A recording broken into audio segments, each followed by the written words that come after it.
Hola a todos, ¿qué tal? Bienvenidos a este tutorial de Photoshop. Mi nombre es Manuel Mendoza y lo que voy a explicar hoy tiene que ver con clonaciones, ¿sí? Las clonaciones sirven para poder, a través de Photoshop, clonar una parte de una imagen por medio de una herramienta que se parece mucho al pincel, que es esta que está acá, ¿sí? Básicamente lo que hace esta herramienta es, a partir de una referencia que yo le voy a indicar apretando la tecla Alt en PC, es copiarme un sector de la foto en otro sector de la imagen. Por ejemplo, si yo tomo como referencia la boca, aprieto Alt en esa zona y la puedo replicar del lado izquierdo. Así como hago eso, también podría agarrar y clonar esta parte y colocarla acá. Voy a explicar un poco más en profundidad cómo se compone la barra de herramientas de la herramienta justamente clonación. Para eso voy a usar un esquema muy sencillo de colores. Hagamos de cuenta que tenemos tres capas, una roja, una amarilla y una azul, y que tiene un fondo negro, por ejemplo. Serían 4 en total, pero me voy a concentrar en estas capas de acá. Puedo partir de la amarilla y lo que voy a hacer es explicarles para qué sirve alineado de muestra, ya que estas características que están acá son las mismas que las del pincel, que en otros tutoriales ya expliqué para qué servían: el tema del tamaño, la dureza, los modos de fusión, la opacidad y el flujo. Es decir, que toda esta zona que está acá es muy similar a lo que contiene una barra de propiedades de la herramienta pincel, ¿sí? Vamos a puntualizar en este aspecto, que es lo que justamente se diferencia de otras herramientas, o lo que se diferencia en realidad del pincel. Acá hay lo que se llama alineado de muestra, y la muestra puede ser una muestra de capa actual, una muestra de actual inferior, o pueden ser todas. Eso va a hacer referencia a qué criterio va a tomar el Photoshop para clonar. Por ejemplo, si yo tildo capa actual y estoy en la capa amarilla, cuando tome como referencia esta zona, solo va a clonar lo que se encuentra en esa capa. No va a clonar ni lo azul ni lo amarillo, porque lo que hay acá en la capa actual es solamente lo amarillo. Es decir, clonó solamente lo que estaba acá. Volvamos a este ejemplo. Volvamos a 0. Vamos a quitar esto. ¿Qué pasa si en vez de capa actual hubiese tenido en la barra de propiedades capa actual e inferior?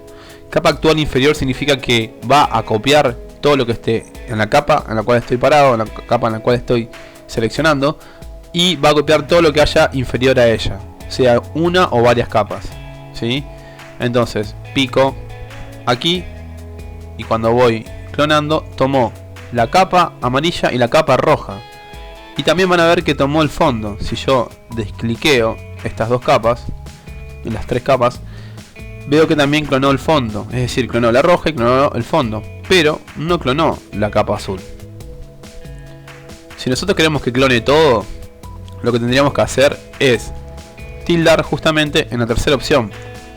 La tercera opción de la barra de propiedades dice que podemos clonar todas las capas. Si yo le digo todo, cuando yo pica acá y empiece a mover el mouse, va a clonar todo lo que ve ahí. Recuerde siempre que Photoshop va a copiar lo que ve visible. Por más que yo le diga todas acá, y si la capa azul no está visible, no la va a clonar. Va a clonar solamente lo que ve, ¿sí? Por ende, en conclusión, la capa actual significa que copia solamente lo que está seleccionado. Simplemente copia el lugar de la capa seleccionada, lo que esté aquí. Capa actual inferior va a copiar lo que esté en esa capa seleccionada y todo lo que esté debajo de ella. Y todas va a clonar todo lo que esté arriba y todo lo que esté por debajo de la capa seleccionada, siempre y cuando esté visible. Dicho esto, ustedes podrían, por ejemplo, hacer un trabajo donde supongamos que tienen que retocar una imagen, por ejemplo esta que está acá. Lo que vamos a hacer como técnica para clonar es generarnos nuevas capas vacías. Por ejemplo, a partir de esta capa yo puedo generar una nueva capa vacía aquí, y en esta nueva capa vacía voy a clonar. Si yo lo dejo en capa actual, no va a clonar nada, porque en esta capa no hay nada, ¿sí? Yo pico acá y quiero clonar y no hay nada. Entonces lo que necesito es decirle que por lo menos copie la capa actual y la inferior. Por ende, cuando yo me acerque y empiece a clonar, va a leer lo que había en la imagen. Aquí estoy clonando lo del costado. Pico acá con Alt, modifico el pincel y puedo empezar a pintar acá exactamente todo lo que vaya muestreando.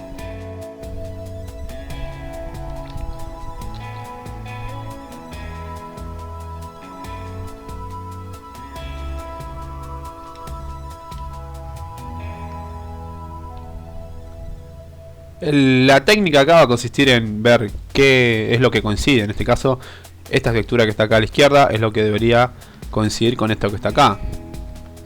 Entonces ustedes deberán ver dónde cliquean. Por ejemplo, para clonar esta parte de acá, probablemente no vamos a hacer un clic en esta zona, porque en esta zona la luz y la textura es diferente. Entonces, como estrategia, lo que hago es clonar lo que hay acá, lo más próximo a la textura que quiero reemplazar. Si se equivocan, pueden volver a clonar encima. La ventaja de trabajar con dos capas es que yo puedo en todo momento, bueno, acá me falta un poquito, en todo momento puedo ver cómo va quedando la clonación, y si me equivoco puedo borrarla. Puedo borrar esta parte de acá y vuelvo a empezar, ¿sí? Y bueno, y básicamente esa es la herramienta de clonación. Me puede ser muy útil, por ejemplo, para hacer algunas transformaciones, tal vez, sobre todo para fotos que estén dañadas, ¿no? Por ejemplo, si quisiera tal vez hacer algún efecto de tipo, quiero que este hombre no tenga ojos. Ahí. Como ahí.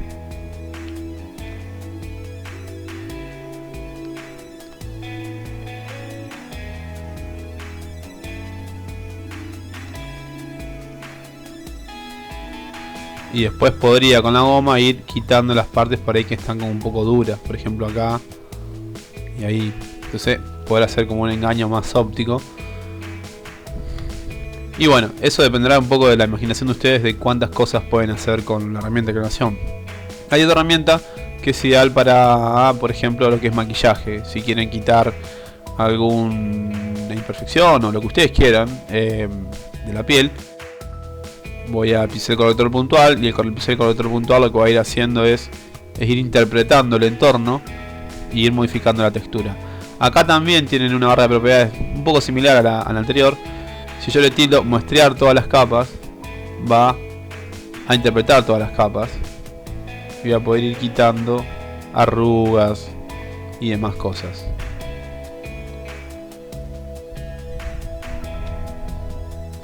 Por ejemplo, esta zona de acá, simplemente con pintar ya alcanza. El criterio que utiliza para poder hacer esto es, empieza a hacer como una especie de lectura del entorno que rodea a lo que queremos clonar, y en base a eso establece un promedio de píxeles para reconstituir la parte que queremos cambiar. Por ejemplo, de este punto, lo que hace esta herramienta es evaluar cómo es el entorno y le asigna un valor. Por ejemplo ahí, yo quiero sacar esto, pico y se va. Pero no les recomiendo que lo utilicen para casos donde tienen que retocar cosas muy grandes. Por ejemplo, no sé, supongamos que quieren quitarle la nariz y quieren copiar todo esto de acá. Si ustedes pintan acá con la herramienta de pincel corrector, empieza a quedar un poco raro, ¿no? O sea, lo que está haciendo el pincel corrector puntual es establecer el criterio de clonación. En cambio, cuando ustedes utilizan la otra herramienta, de alguna manera es un poco más artesanal, lo están haciendo ustedes están definiendo qué parte van a tomar y cuál no. En el caso de la otra herramienta es una herramienta más automática, pero para cosas muy chiquititas, como por ejemplo cosas así, o alguna arruga o algo muy puntual, lo pueden utilizar y de hecho se los recomiendo mucho más que la herramienta de clonación. Por eso justamente se llama herramienta pincel corrector puntual. Así que ahí tienen dos herramientas muy útiles para lo que es clonaciones. Les recomiendo que vean otro tutorial que está en mi canal de YouTube, que se llama Maquillaje Digital desde Photoshop, y ahí yo explico cómo hacer un maquillaje utilizando esta herramienta última que mostré. Pero más que nada me interesaba explicar cómo funciona la herramienta de clonación, cuáles son sus diferencias en cuanto al alineado de la muestra, y un poco el mecanismo y el concepto que creo que es útil que aprendan. Bueno, esto ha sido todo, espero que les haya gustado y les sirvas, y cualquier otra duda que tengan sobre Photoshop pueden ver los otros tutoriales que también fui explicando un poco desde cero cómo utilizar las capas, los pinceles y demás cosas. Nos vemos en el próximo tutorial.